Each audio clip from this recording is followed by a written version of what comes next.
Morning mga guys! So ayan nga pala, pupunta kami ng Naga for the celebration of fiesta ng Peña Francia Sakay. First time nga pala makapunta ng mga baby sa Naga. So ayan, papunta na kami ng TV para sumakay ng E-Jeep or modern jeep na sinasabi. Pero dito kinasanayan namin is E-Jeep, pero alam namin talagang mali yun.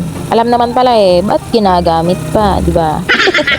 Ayun, kasama nga pala namin yung kapatid ko, kasama namin si mother, yung dalawang bata, at yung kapatid ko, kami lang naman na 5.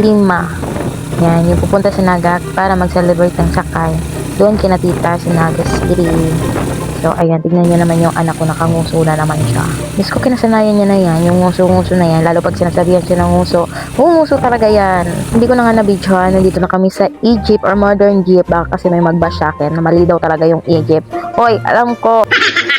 Sa Tabaco nga pala kami sasakay van via Saguyon kasi delikado daw yung Patigaon. Pero kung sa Tigaon kami sasakay, mas mabilis. Around 9 AM na nga dyan at sobrang maraming tao na pupunta talaga sa Naga para mag-celebrate din. So ayan, maraming pila.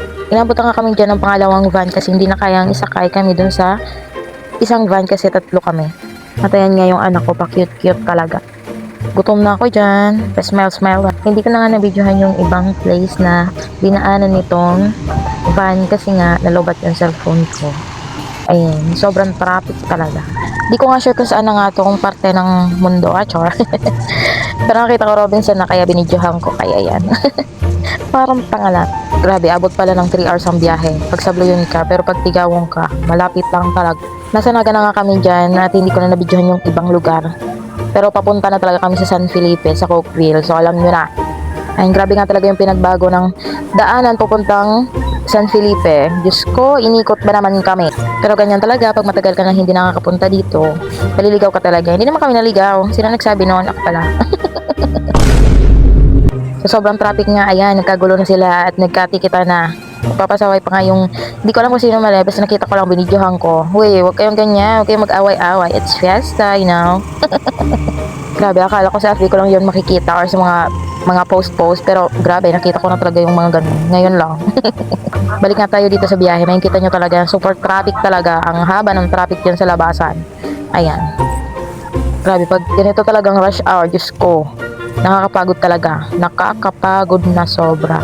Kaya kayo kung pupunta kayo sa mga piyestahan, dapat bago pa mag-piyesta, pumunta na kayo. Kami kasi, pumunta kami ng mga Sabado kasi yung kapatid ko is day off niya. So, babalik kami ng Linggo na hapon. Ayan, malapit na nga kami dyan at hindi ko na mabituhan yung iba kasi labat na talaga ako. Napasuyin na lang ako sa kapatid ko, mag-video siya. So, ayan talaga yung resulta niya. Grabe talaga, sana all nakaayos yung mukha. So, akin yung Haggard. Hi, ate! Cute naman talaga yung mga bata. Ayan. So, ayan, nakarating na kami dyan at hindi ko na nabigyan. Bye! Hanggang sa muli!